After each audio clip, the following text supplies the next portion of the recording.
Good morning. It is a great pleasure to be here in Paris at this prestigious World Congress to present a new laser treatment for the iris and the iris workstation with which we carry out this procedure. This conference presents long-term results of 7 years of technological research and development and the corresponding clinical trials. I will begin with a brief introduction of the options that we have today to treat eye cosmetic disorders. In the first place, the most common are cosmetic contact lenses, which offer all kinds of colors, although their appearance is really artificial. As permanent surgical solutions, I will discuss two main techniques. The first is the cosmetic intraocular lenses that began to be used years ago to treat congenital iris anomalies such as coloboma and aniridia, and secondary to trauma and complicated surgeries.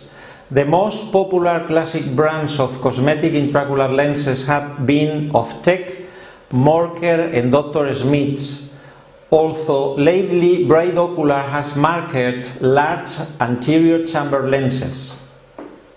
And the second technique is the keratopigmentation for the corneal treatment for both congenital and acquired opacities.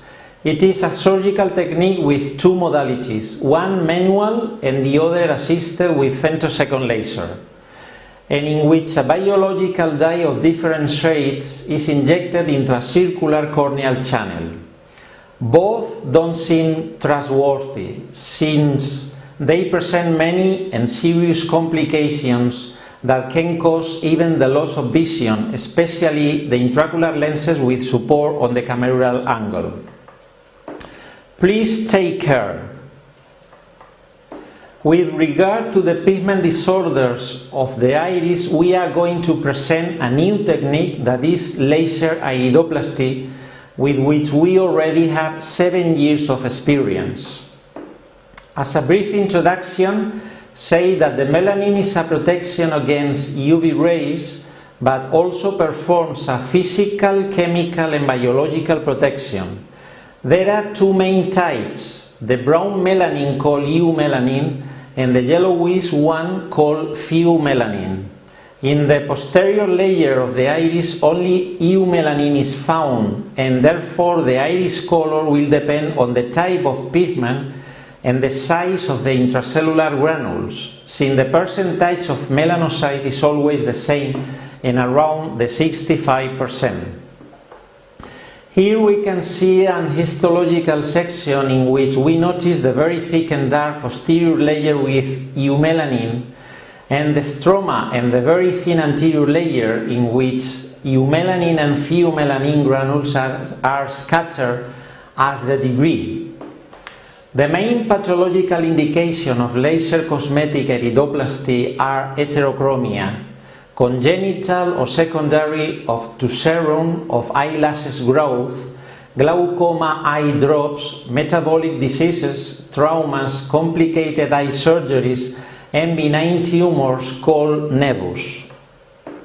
Here we can see several examples of heterochromia, one secondary to complicated surgery, in the center a congenital case, partial or iridis, and complete or iridium. To the right above we can see a dark case secondary to a cataract surgery in the childhood and down already treated with laser.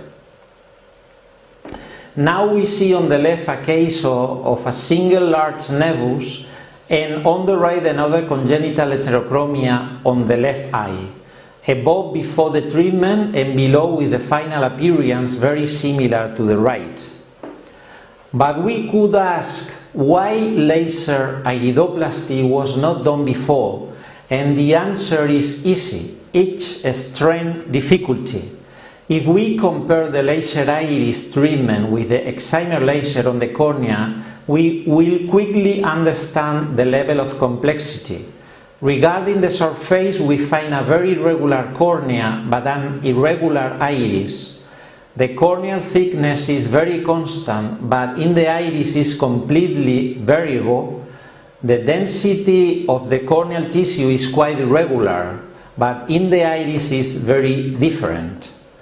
The cornea is colorless and the iris can contain several colors, even in the same patient.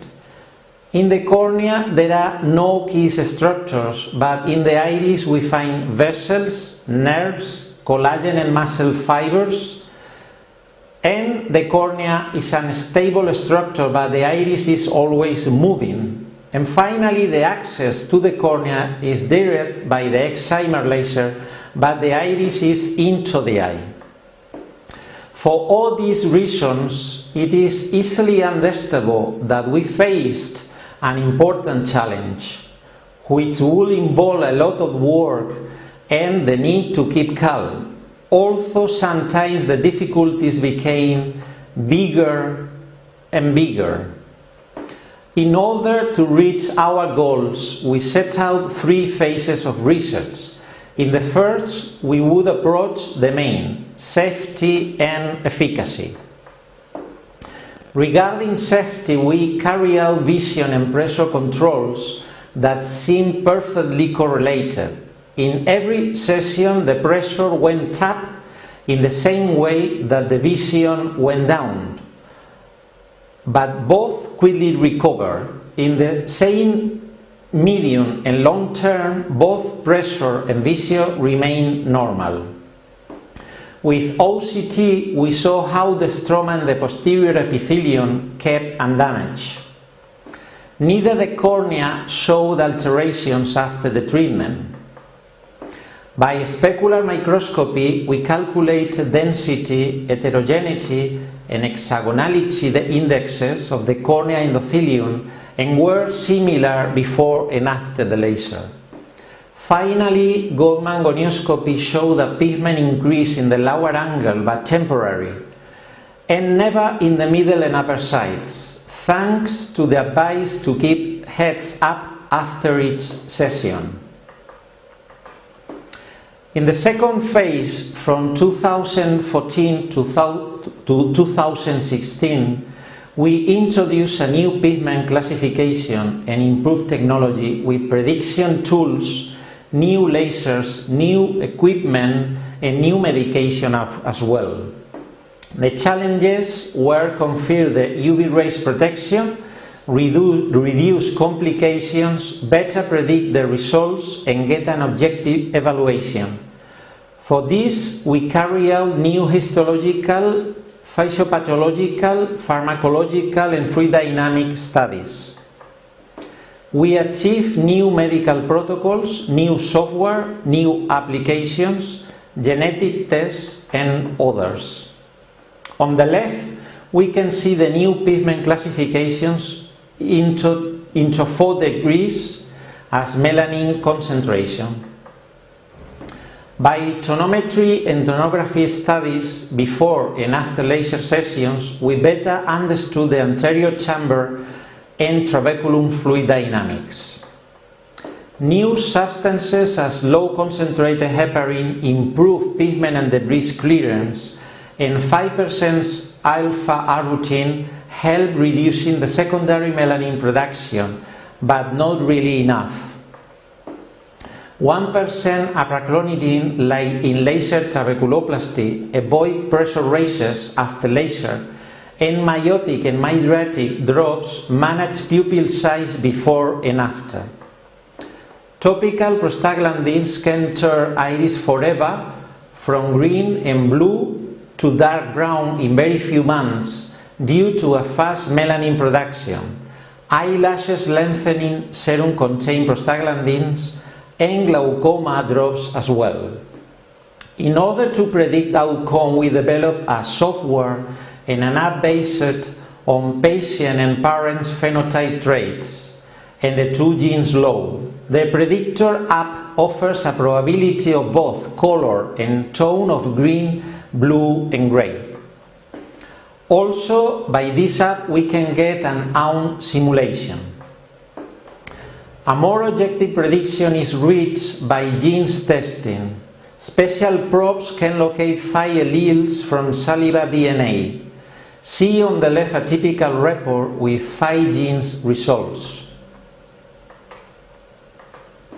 Homemade photo techniques were taught to patients to take high-quality pictures by smartphones in order to obtain well-focused, centered and well-lit photos, which can be sent by email to the clinic to check-up level.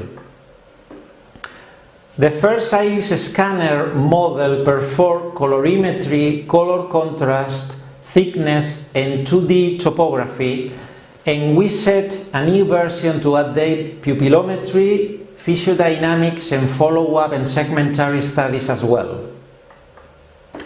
Here some images of first prototypes. An iris summary example with several maps, colorimetry, contrast, thickness and topography in 2 dimensions. Finally, we back to perform histological studies to check 4 new lasers with different wavelengths in order to improve both the results and reduce the complications. Third phase will end this year 2018 and was set out to improve the whole technology, new software and apps, a new iris scanner version and new lasers to approach as much as possible to excellence of technique.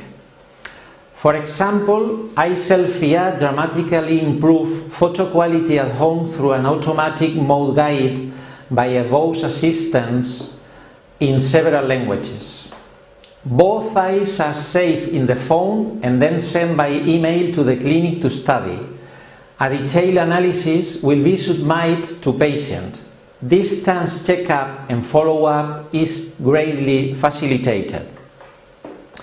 Predictability has been also improved since second version app now covers dark eyes too, that we started treating mostly in 2018. New Scene 3D app performs outcome simulations before and after treatment, also checking the lighting and distance effect on color and pupil size. Last improved app was an automatic agenda. New iris scanner updates 2 new modules and a special software, anterior segment OCT and a tonometry and tonography module. New iris summary software greatly extends its functions to improve maps of colorimetry, color contrast, pachymetry, 3D topography and fluid dynamics. A new pressure formula, Goldman modified, incorporates density and viscosity of aqueous humor with a regression constant similarly to the classical SRK, so useful to dioptric calculation.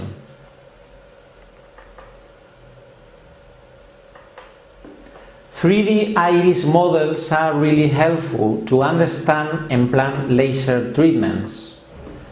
Finally, and very close to excellence, we can now define laser iridoplasty as a non-contact, bladeless, painless and step-by-step technique performed in the office on an outpatient basis. At my beginning, I was working on phaco surgery in sterile operating rooms. In a second stage on refractive surgery in laser rooms. Both specialties need specific workstations. And for the last 7 years, I have performed laser iridoplasty in my office with no strict sterility, without surgical pajamas or a mask. At a technical point of view, laser iridoplasty is a non-sterile procedure that needs an integrated laser system of 3 or even 4 wavelengths with pattern scanner, eye tracker and OCT modules to perform by routine customized treatments. Here the 5G laser with several integrated wavelengths, and on the right the planner software screen. We look forward to an automatic mode device similar to examine laser for refractive surgery, of course. New diagnostic and laser equipment will be mandatory to achieve this next level. Here, iris workstation that we currently use. I will now present clinical examples of results according to the protocols we have established. Main indication is heterochromia. Here an heterochromia iridum, right eye light blue and left brown. And after the treatment with so similar eyes, as you can see. Here same left eye large before and after the laser. A congenital large nevus, and on the right side another heterochromia iridum. Left eye was brown before and turned to green after the laser, largely matched with the right. A case secondary to traumatic surgery on the left, a partial heterochromia iridis in the middle, and to the right a patient secondary to complicated cataract surgery of the childhood that changed to light. In the middle a multinevus case, and to the right a hyperpigmentation secondary to prostaglandin drug abuse. Full spots disappearance after the multinevus treatment is clearly appreciated. Cosmetic indications now are people that wish to change eye color simply. For example, a previously level 3, another grade 3 at the beginning with an obvious change after the treatment, a turquoise blue outcome with thin peripupillary crown left for safety reasons, to avoid touch the lens with the laser. Another grey blue example starting from a dark eye, a light grey blue result, a very nice result starting from a grade level 2. See here magnified the evident laser effect. In the center, the original brown pigmentation that completely disappeared later. Two very clean final results with full absence of pupil crown, now possible with last generation lasers. As we see in these cases that no longer present any trace of melanin. Or this other one. One more perfect example, another one, and the last. Criteria admission must be very strict. Minor patients, psychological or psychiatric disturbance, drug or steroid abuse, and any chronic disease as self-immune have to be rejected. Personal and family glaucoma history, pressures upper 15, uveitis or iritis episodes, high refractive errors, and two dark eyes should not be accepted. In conclusion, in 2018, right now, cosmetic laser iridoplasty is a safe, effective and predictable technique with very low side effects rate and natural outcome always. Of course, additional longer term studies are needed in the future. We see here clearly the laser effect. To end, a brief comment on the fourth phase that will start next year and will last 2 years. X-laser and in-laser will be the first full specific laser system for iridoplasty. specially designed to perform by routine custom treatments based on the scanner analysis. Hi Doc, what I have to do? Open your eyes and enjoy.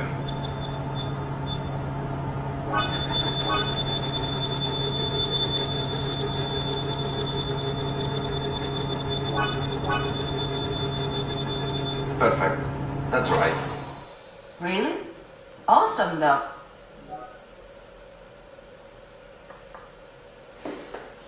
As you can see, a quick technique, painless, with instant and permanent effect, always natural and no long-term side effects. A new specialty named intraocular laser cosmetics has begun. Thank you very much for your kind attention.